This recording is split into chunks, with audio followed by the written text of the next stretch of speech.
कभी सोचा है कुछ लोग इतने ज्यादा प्रोडक्टिव कैसे हो जाते हैं? इसका जवाब छिपा है उनके ध्यान को मैनेज करने की काबिलियत में।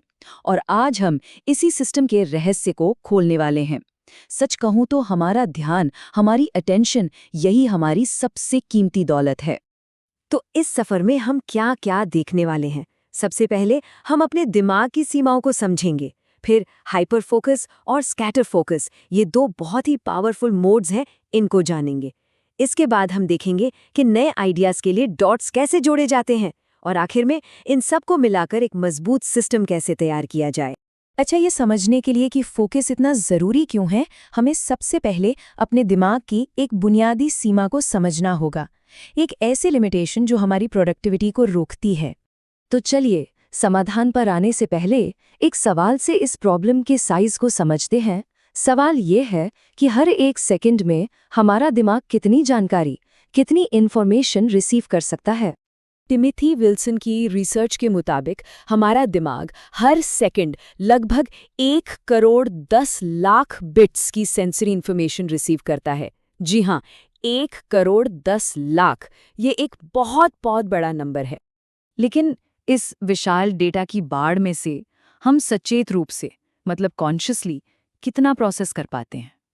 यही अगला सवाल है जो हमारी सबसे बड़ी रुकावट को सामने लाता है। और इसका जवाब है सिर्फ 40 बिट्स। सोचिए, 1,10,00,000 बिट्स में से सिर्फ 40। ये कुछ ऐसा है जैसे जानकारी की एक विशाल नदी से बस एक बूंद पानी निकालना। यही वो असली वजह है, वो लिमिटेशन है जिसके कारण मल्टीटास्किंग असल में एक मिथक है, एक झूठ है।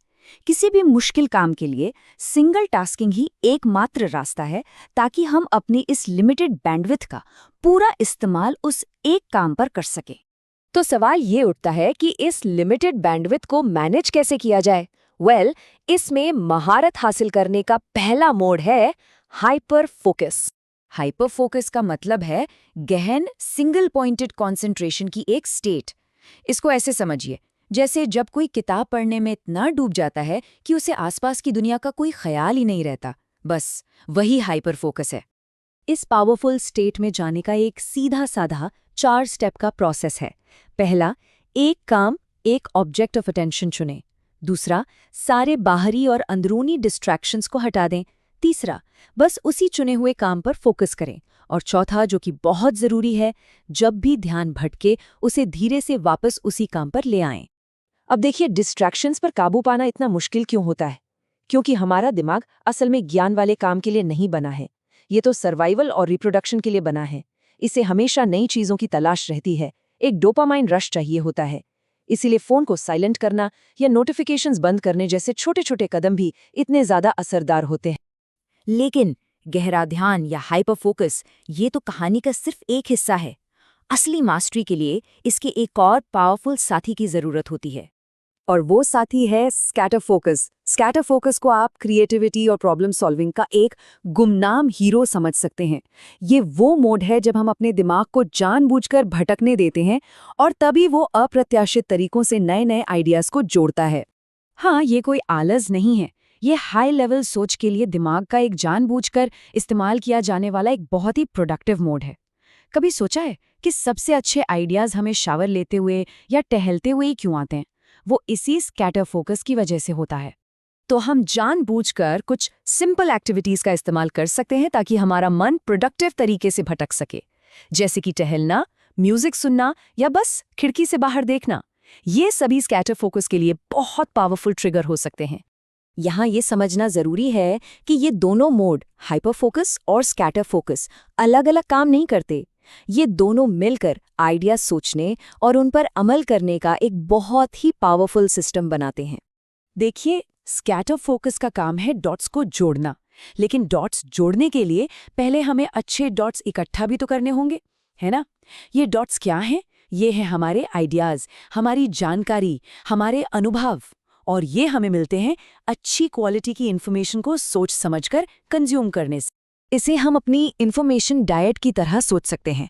हमें जानबूझकर ऐसी जानकारी लेनी चाहिए जो एक्शन लेने लायक हो, फायदेमंद हो और जिसकी वैल्यू लंबे समय तक रहे।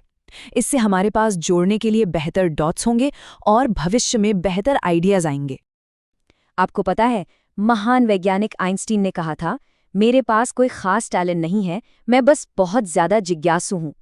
उनकी प्रतिभा भी अनगिनत डॉट्स को इकट्ठा करने और फिर उन्हें जोड़ने से ही आई थी। और वो ये डॉट्स कैसे जोड़ते थे? अक्सर वायलिन बजाते हुए, जब वो अपने दिमाग को भटकने देते थे, जो कि स्कैटर फोकस की एक बेहतरीन एक्टिविटी है। तो चलिए इन सबको एक साथ मिलाकर देखते हैं कि हम एक ऐसा सिस्टम कैसे बना सकते हैं जो हमारे दिमाग की नेचुरल रिदम के साथ काम करे। एक स्टडी में एक बहुत ही दिलचस्प डेटा सामने आया। सबसे प्रोडक्टिव लोग एक खास रिदम फॉलो करते हैं। वो करीब 52 मिनट तक पूरी तरह से फोकस्ड होकर काम करते हैं और फिर 17 मिनट का एक ब्रेक लेते हैं। जी, 52 मिनट काम, 17 मिनट ब्रेक। ये काम और ब्रेक का सबसे सही अनुपात है जो हमारे दिमाग को रिचार्ज होने और स्कैटर फोकस में जाने का मौका देता है। और यही वो सबसे ज़रूरी बात है जिसे ज़्यादातर लोग समझ नहीं पाते। प्रोडक्टिविटी का असली राज हर वक्त फोकस करने में नहीं है, बल्कि फोकस करने और ध्यान हटाने के बीच जानबूझकर स्विच करने में है। असली खेल इन दो मोड्स के बीच के उतार चढ़ाव को मैनेज करने का है। प्रोडक्टिविटी एक मैराथन नहीं, बल्कि छोटे छोटे स्प्रिंट्स की एक सीरीज है। तो इस पूरे सिस्टम को अगर एक लाइन में समेटना हो तो वो ये है: अपने ध्यान को एक फोकस्ड एग्जीक्यूशन मोड और एक भटकते हुए क्रिएटिव मोड के बीच जानबूझकर स्विच करके मैनेज करें।